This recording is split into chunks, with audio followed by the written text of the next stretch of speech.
The security guard escorted me out of the main lobby while holding a bag of stale chips.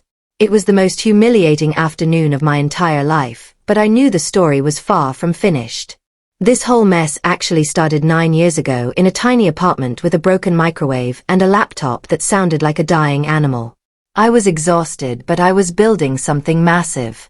My original data analysis software worked perfectly against all odds.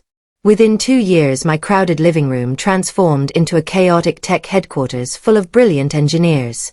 We survived on cheap noodles and sleepless nights until a mid-size corporation noticed our rapid growth. They arrived with expensive suits and grand promises about scaling my vision while preserving the core culture of the operation. I agreed to sell the enterprise for exactly $1. It was not a foolish mistake because my trusted attorney Silas hid a specific reclamation clause deep inside the final contract. If the new management ever terminated my employment without a valid legal cause, I retained the right to buy the entire business back for that same single dollar.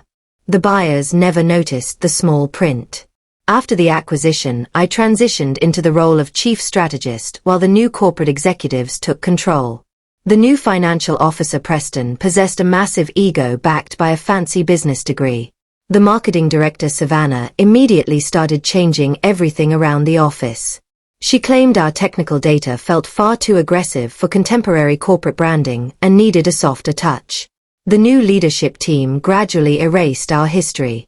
Savannah ordered the removal of our massive brainstorm whiteboard, which we affectionately called the Iron Giant.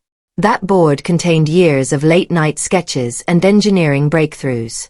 She replaced it with pastel colors and corporate mindfulness posters because she claimed our original workspace culture radiated too much founder trauma. The atmosphere shifted from innovation to empty metrics. Engineering budgets collapsed while funding poured into ridiculous marketing campaigns. Our brilliant lead data scientist Talia met me in the dark parking garage to express her deep frustration. She confessed that rival firms were offering to double her salary because our corporate atmosphere had become entirely toxic. I told her to remain calm and watch the situation closely as the executive team mismanaged the product. The breaking point arrived during the second quarter review meeting. Savannah unveiled a complete redesign of our software dashboard, which stripped away all advanced metrics. She replaced our sophisticated interface with colorful emoji graphics and a smiling cartoon beach ball named Happy Helper. I laughed out loud in the freezing boardroom because the new presentation looked like a childish mobile game instead of a serious analytics tool.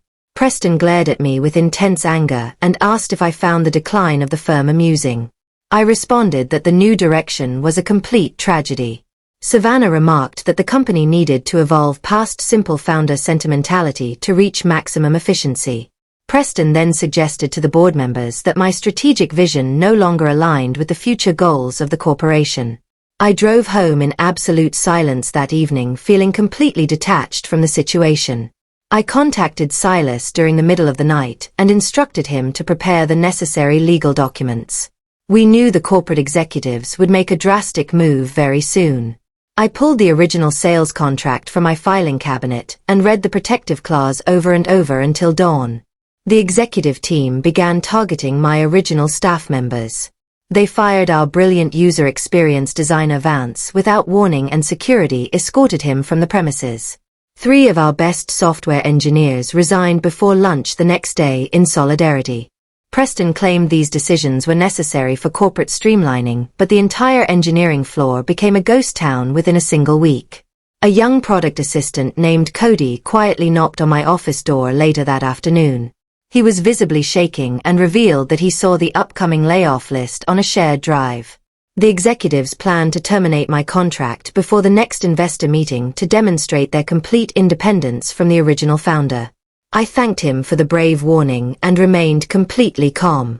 Human Resources scheduled a mandatory meeting for late Thursday afternoon.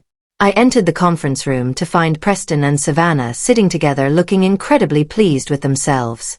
The representative Kendra nervously handed me a folder containing the termination paperwork. Preston explained that the business required a fresh direction and they were officially ending my employment effective immediately. They offered a terrible severance package. I quietly reviewed the pages without showing a single shred of emotion.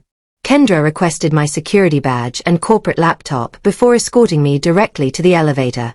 I left the building without shouting or crying because I already possessed the ultimate weapon. I went straight home and filled out a physical check for exactly $1 addressed to the corporate entity. Silas mailed the official buyback notice along with the $1 check the very next morning.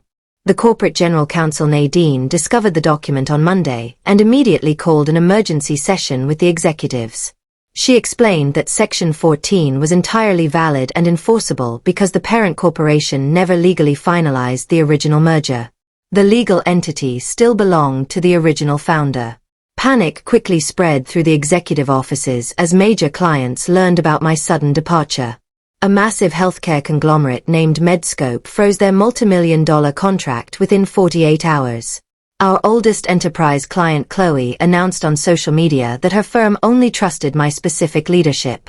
Over 50,000 people liked her statement, and the industry reputation of the corporation collapsed instantly. The investors forced Preston and Savannah into an emergency board meeting on Saturday morning. The corporate directors screamed at the executives for their immense arrogance and failure to read the original paperwork. Preston was sweating through his expensive suit while trying to explain the massive legal oversight. The board realized that the foolish executives had accidentally handed the keys of the engine back to me. I did not waste any time celebrating my legal victory. Silas and I secured a beautiful new office space just 2 blocks away from the old headquarters. I established a temporary war council around a brand new whiteboard with pizza boxes and folding chairs. 10 of my original employees joined me immediately, including Talia Vance and Cody, to rebuild the software. A major technology publication published a front-page article about the dramatic corporate takeover. The media labeled me the Dollar Queen and explained how a single hidden clause destroyed a massive corporate hierarchy. Preston and Savannah were forced to resign in total disgrace within 2 weeks. The stock value of their company plunged like a stone because the market lost all confidence. Several months later, the organizers of a major technology conference invited me to deliver the keynote address. I walked onto the grand stage in front of thousands of investors and young founders. I shared the entire journey from the smoky apartment to the corporate betrayal. I reached inside my jacket and held up the framed $1 check to a standing ovation. The audience cheered loudly as I looked out at the massive crowd of innovators. I reminded every single entrepreneur in the room to always read the fine print before signing any deal. Arrogant executives will always try to steal your vision, but true dedication cannot be bought. I reclaimed my empire with a single dollar because I refused to abandon my creation.